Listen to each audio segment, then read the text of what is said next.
present that immortal character created by Sir Arthur Conan Doyle, the world's most famous detective, Sherlock Holmes. This week's story, The Adventure of the Uddington Witch. Holmes, Yes, Watson? you say you saw a shadow down into this forest after the murder? I did, Watson, and it was an extraordinary shadow indeed. What do you mean? I saw what was apparently a witch, Watson. A witch? Precisely. The Black Witch of Uddington. The local townsfolk say she still prowls this forest.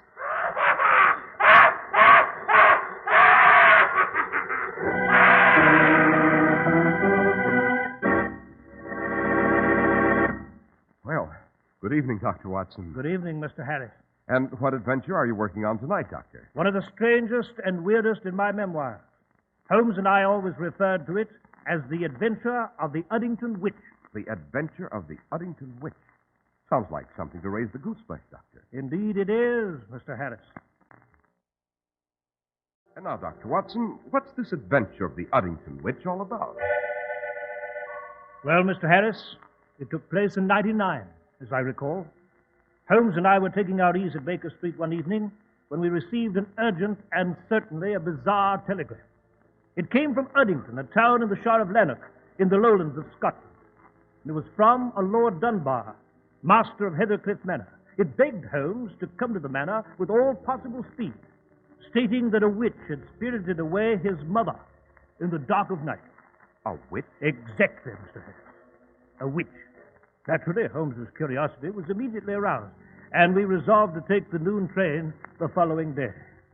But little did we know, as we read the telegram, that tragic events were already in the making at Uddington on that very same evening.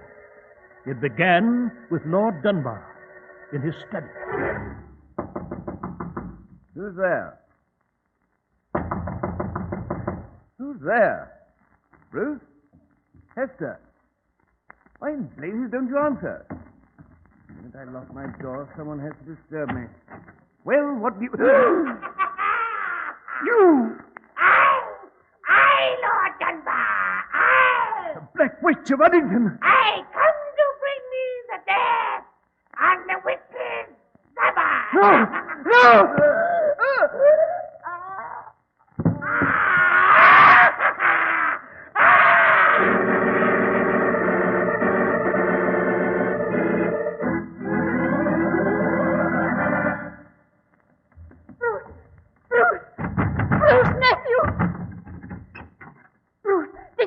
That scream?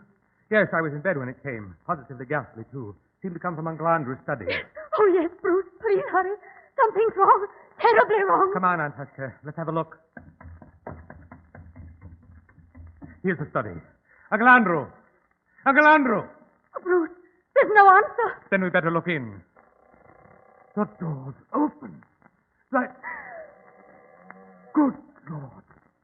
The witch's revenge. Andrew! Andrew! Oh!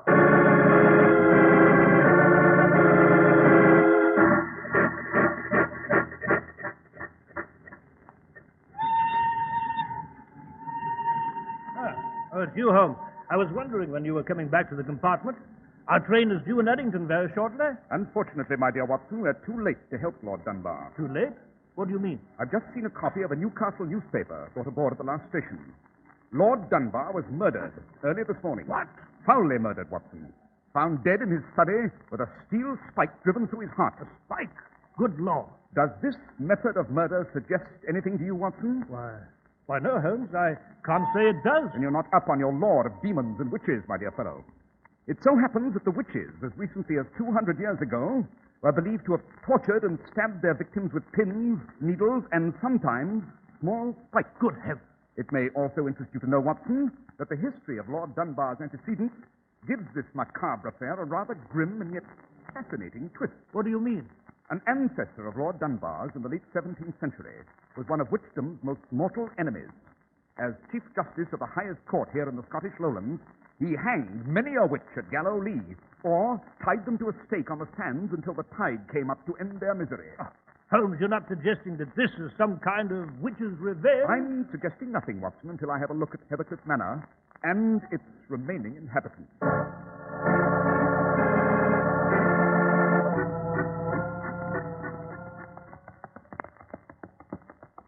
Say, driver, Aye, sir. when shall we arrive at Heathercliff Manor? If you look sharp yonder, you'll see the lights of the accursed house, just beyond that wood. You think it has some sort of curse, then? Aye, as sure as my name is Angus Tavish, it's surely haunted by the Black Ones. You see that wood now? Yes? What about it, Tavish? 'Twas there that the Chief Justice, Lord William Dunbar, burned the famous witch, Isabella Whitburn. They say she stole a treasure chest of his and hid it somewhere in the wood. She was his cook, you see, and dealt in the black magic.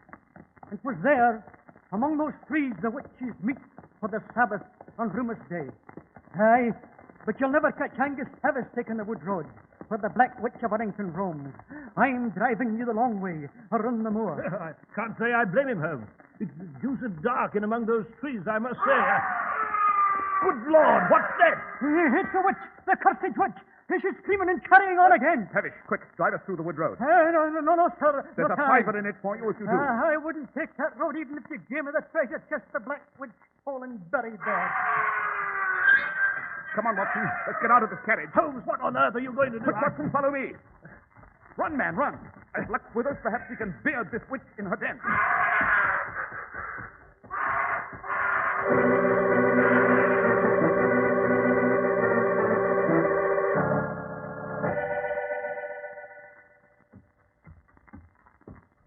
Who's that? Who's there? Halt, do you hear? Watson! You fool. Oh, it's you, Holmes. Yes, and you almost winged me with that revolver of Oh, yours. my dear fellow, you know, dash it all, I'm sorry. The truth is, I'm in a terrible sweat. I've been running through this foul wood, expecting every shadow under every tree to leap to the attack. Heard any more of that screaming and cackling, Watson? Oh, that confounded witch must have retired for the night, Holmes. Strange. Very strange. We've covered every foot of this wood. It's only a few hundred feet in every direction, yet no sign of our cackling friend. Well, I might say, Holmes, I'd be just as happy if I never see her. Even the Black Witch of Uddington, with all her magical powers, couldn't vanish into thin air so fast. And that maniacal cackling seemed to come from this grove of oak trees here. Well, I'd say it came from Hades, Holmes. The deuce. It sounds as though she were being tortured and burned at some stake. Yes, a terrifying effect, Watson, and well calculated to keep the curious away. Come, Watson. Where to now, Holmes? Suppose we go to the house and meet its occupants.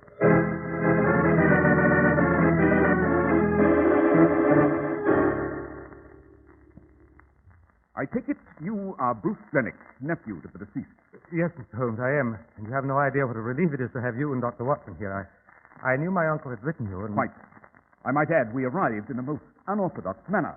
Through the small wood in the rear of the house. Yes, I heard the most terrifying cackling and screaming there, Mr. Glennick. Couldn't find a trace of the dashed witch. I know. Frankly, gentlemen, I admire you for your courage. I count myself as brave as any man and not addicted to superstition. But I, for one, never had the nerve to enter that wood at night. Well, I can't say I blame you much. Now then, Mr. Glennox, a question or two. Yes, Mr. Holmes? Have the official police been here? Yes, this morning. But the local constable found nothing. Conducted only a hurried investigation. I am afraid he is as much frightened by the legend as anyone else. Perhaps, but at the moment I'm not interested in legends, but in facts. This chain of tragedy, I understand, began with the disappearance of your great aunt. Yes, Lord Dunbar's mother. She disappeared from her room a few nights ago, and we've heard nothing of her since. You think, then, that she was taken by this Black Witch of Uddington? I don't know, Mr. Holmes. She might have just wandered off. My great aunt Emily, well, she was, shall we say, somewhat eccentric. In what way, Mr. Glennick? Oh, she kept muttering to herself, living in the past. Definitely unbalanced, Dr. Watson, but as far as I know, completely harmless. I see. Now then, are there any servants here at the manor? Only two.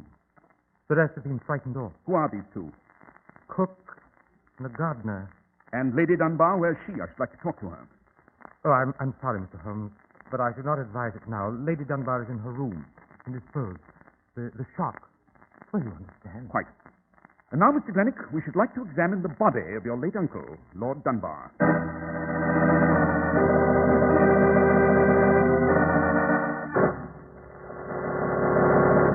Good Lord, Holmes. What a ghastly sight. No wonder young Glennick excused himself the moment he showed us to the study here. A sharp spike driven directly into Lord Dunbar's heart. Yes. And with considerable strength, I might add, Watson. Hello, what's this? What's what, Holmes? There seems to be some fresh soil on the lower part of this fatal spike. Fresh soil? Quite. And observe, Watson, the peculiar shape of this spike. Long and narrow. And the remnant of a bit of string attached to the spike head. Well, I can't say I consider all this significant, Holmes. You know, Oh, come in. Mary Whitburn, the cook. Yes? Mr. Glennick roused me from my bed to prepare a hot supper for you. You'll find it in the dining room when you've a mind to eat it, Thank you, Mary. We'll be along presently. as you wish, sir. Rather peculiar coincidence, don't you think, Watson? you mean Holmes? I mean, this cook, Mary Whitburn, bears the same family name as the Isabella Whitburn, the Black Witch of Uddington. By Jove, Holmes, you're right. A remarkably ugly woman, too, with that mole on her cheek. Ah, yes, Watson, that mole on her cheek. Another peculiar coincidence. What do you mean? In the days when witchcraft was at its heyday, Watson, every witch bore what was called a witch's mark. And usually, it was a mole. Holmes, you mean this cook, Mary Whitburn, might be the It's a black... bit too early to draw any conclusion as yet, my dear Watson. But come, let's have a look at the garden. The garden? What for? I should like to examine the flower bed.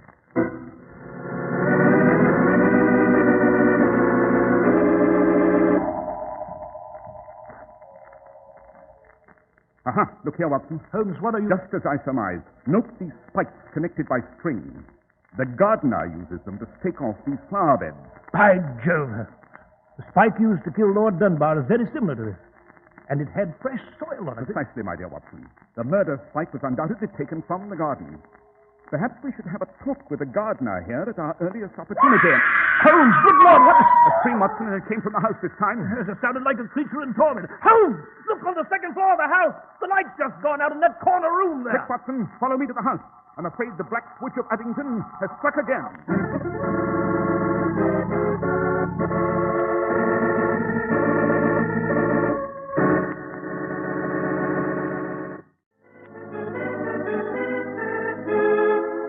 And now, let's return to our story, Dr. Watson. Well, Mr. Harris, we raced back to the house, ran upstairs toward the corner bedroom whence that agonizing scream had come. It was there we found Lady Dunbar lying across the bed with a spike through her heart. The witch, the Black Witch of Uddington, Holmes. It has been here again. Yes, and with the apparent intention of exterminating the entire family. What is it, Holmes? Here on the floor. Observe, Watson. Oh, it seems to be a bit of bark. It is indeed, Watson, an important detail of this hideous conspiracy. Holmes, listen. Yes, the witch again, Watson. Here, over here by the window. You know, Holmes, there she is, running across the lawn. You can see her there in the moonlight. Yes. Now she's vaulting the fence with considerable agility, I must say. Now she's plunging into the wood. Quick, Watson, after her. And have your service revolver ready.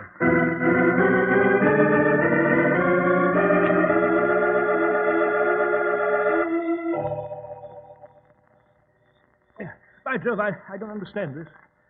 Watson, you don't understand what? Why, we followed that infernal creature into this grove of trees.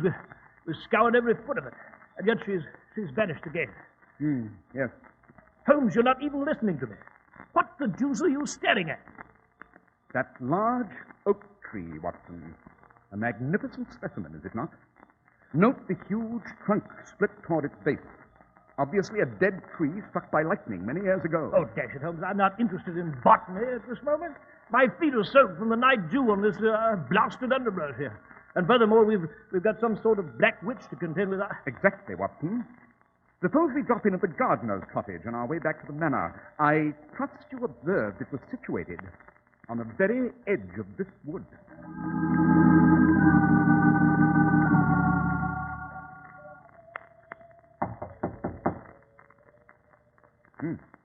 No answer, Watson. As to the lights on, Holmes, perhaps the gardener's roaming around somewhere. Yes, perhaps. Suppose we try the door. Yes. It's unlocked. Come up. Everything seems to be quite in order here, Holmes. Yes, quite. Someone's coming. Yes. I fear we're in the rather embarrassing position of being intruders, Watson. What are you doing in my cottage? You are the gardener, I presume. Aye, I'm Macready, and I've no stomach for strangers coming into my house. Who be ye? My name is Holmes, Sherlock Holmes. This is Dr. Watson. We just found the light on, and the door was unlocked, and so we... Aye, the cook told me you'd come on this witch's night. It's an accursed house, and you'd best be off whence you come. We are grateful for your advice, Macready, but we are not ready to depart as yet. I presume you know that Lady Dunbar has been murdered. Aye, and the old lady, and her son, Lord Dunbar, before her. And the end is not yet, mark my... What is it, Mr. Holmes? Why do you stare at my coat so steady? I note that there's a small blood stain on your left sleeve, my dear Macready. Yes? I trust you can explain it to our mutual satisfaction. Why, yes. You see, Mr. Holmes, I killed a weasel. It was a week ago, I think. A bit of blood fell on my sleeve, no doubt. Oh, yes. No doubt. Holmes. Dr. Watson. Oh, Holmes, it's Bruce Glennick. Macready, have you seen it? Oh, there you are, both of you. Mr. Holmes, my aunt, Lady Dunbar, she's been murdered by the witch, the Black Witch. Yes, Mr. Glennick, we're aware of that. You've just come from the house? Yes, I was awake in my sleep, heard a loud scream, and then I... Suppose we go back to the manor, Mr. Glennick, at once. Yes? Why? I should like to have a few words with your cook, Mary Whitburn.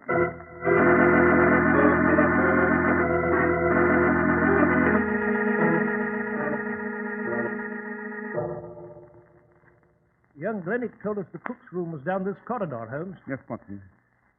A very interesting young fellow, Bruce Glennick. We should do something about his tailor. His tailor? Sergeant Holmes, what are you talking about? His suit, Watson, and specifically that area of his trousers from his knees to his boots. I can't say I noticed anything, Holmes. Didn't you, Watson? Then you haven't used your eyes. The rest of his suit was well creased, but that area was out of crease, unpressed. Well, what of it? Logic, Watson, logic. The most important indication of... Hello, here's Mary Whitburn's room. And the door's ajar.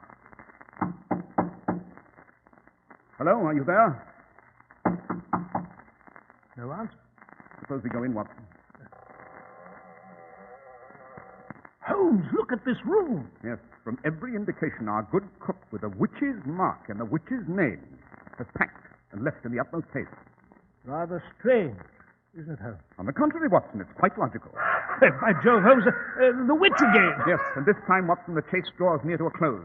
This time, if all goes well, I hope to meet this hideous witch face to face. Come, Watson, back into that grove of trees.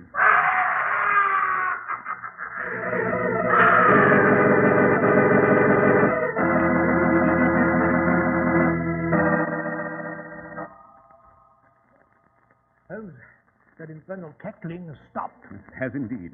But the moon has emerged, and we shall be able to see. Uh-huh. Here we are. Here's that giant oak tree again, Watson, the one killed by lightning. What about it? The lightning split it at the trunk. Note this aperture here. I still don't see why you're so interested in this confounded oak tree. Patience, Watson, patience. I'm willing to wager this tree trunk is hollow. If you'll put your hand through the aperture and tell me... Oh, very well, Holmes, I'll do that. You know, but all this is rather silly. Holmes, What is it, Watson? I felt something. Well? Speak up, man. What? It's something cold. It's soft. Like a human body? Yes. One side, Watson. Let me look into that trunk. Uh-huh. There is a body stuffed into this tree trunk, Watson. Good Lord. The body of a woman, an old woman, and undoubtedly the lady, elder Lady Dunbar, Lord Dunbar's mother, and first victim of the Black Witch of Uddington. You know, Holmes, this is diabolical. Devilish. Yes, Watson, we're dealing with a highly distorted and cruelly twisted mentality here. Watson. Yes, Holmes? Note the way the roots of this tree are curled upwards and the earth's upturned. Yes, but... I'm willing to wager that when the lightning struck this oak, it created a natural cavity under the base of the tree. Holmes, what are you driving at? The final answer to this weird adventure. Come, Watson, we'll go back to the gardener's cottage and get an axe. And in a very short time, this great oak should reveal its secret.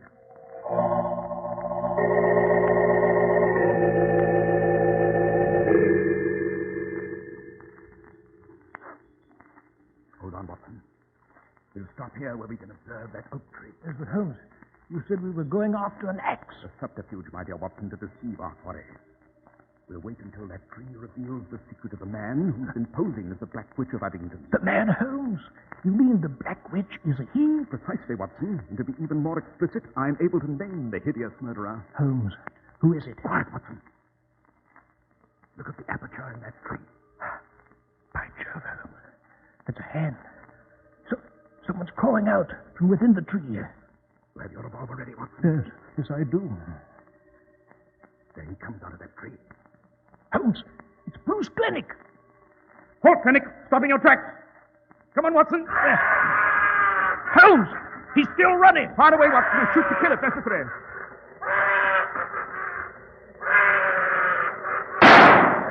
Good shot, Watson. You winged him in the leg.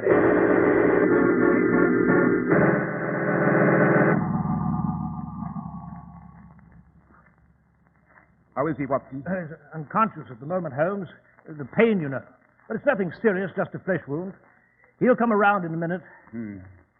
Holmes, how did you know that the witch was a man? Elementary, my dear Watson. It needed a man's strength to drive those fiendish murder spikes so deep. And it needed the agility of a young man to hurdle a 4-foot fence with skirts on, as we saw the witch do. Yes, but how did you know it was young Glennick here? It could be no one else than Glennick. You remember he told us that he never entered this wood? That he was in bed at the time of Lady Dunbar's murder? Yes. Obviously, he lied. The fact that the crease was missing in his trousers from the knee to his boots was proof of that. The only way he could have lost that crease was running through high brush soaked with night dew. And the only high brush in the area is among these trees. By Jove, Holmes, you're right. He couldn't have lost a crease up to his knees by merely running across a lawn. But how you knew the witch, young Glennick here, was using that hollow oak tree as a hideaway... Again, an elementary observation, Watson. We pursued the witch and lost him twice in a small area of trees. He couldn't have simply vanished among the trees. Therefore, he must have been inside one of them.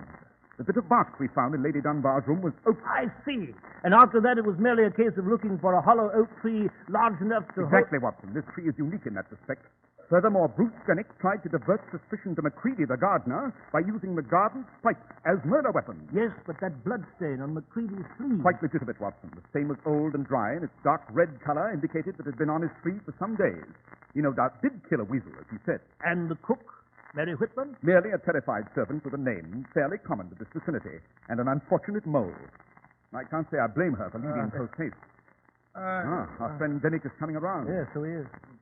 Holmes, why should young Glennick murder the members of his family, one by one? I think we may find the answer to that, my dear Watson, when we execute our original errand and chop down that accursed oak tree.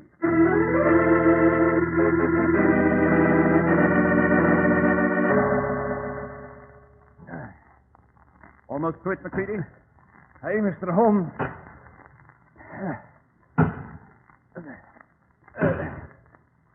There she goes.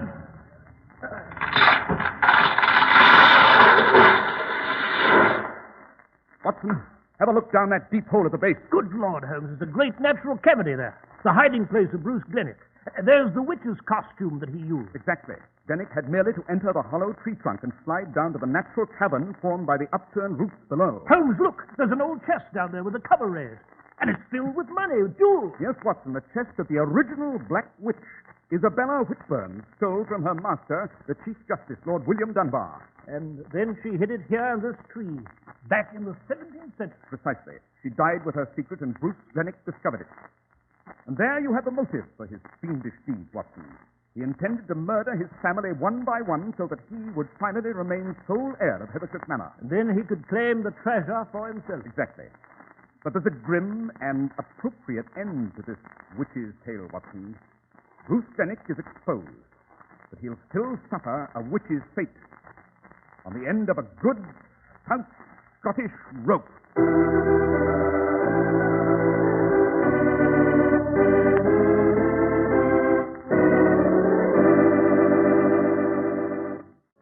Our stories are based upon the character Sherlock Holmes, created by Sir Arthur Conan Doyle, and the program is produced and directed by Basil Lockridge. Sherlock Holmes is played by John Stanley, Dr. Watson by George Spelman. This week's story was written by Max Ehrlich, with special music by Albert Berman.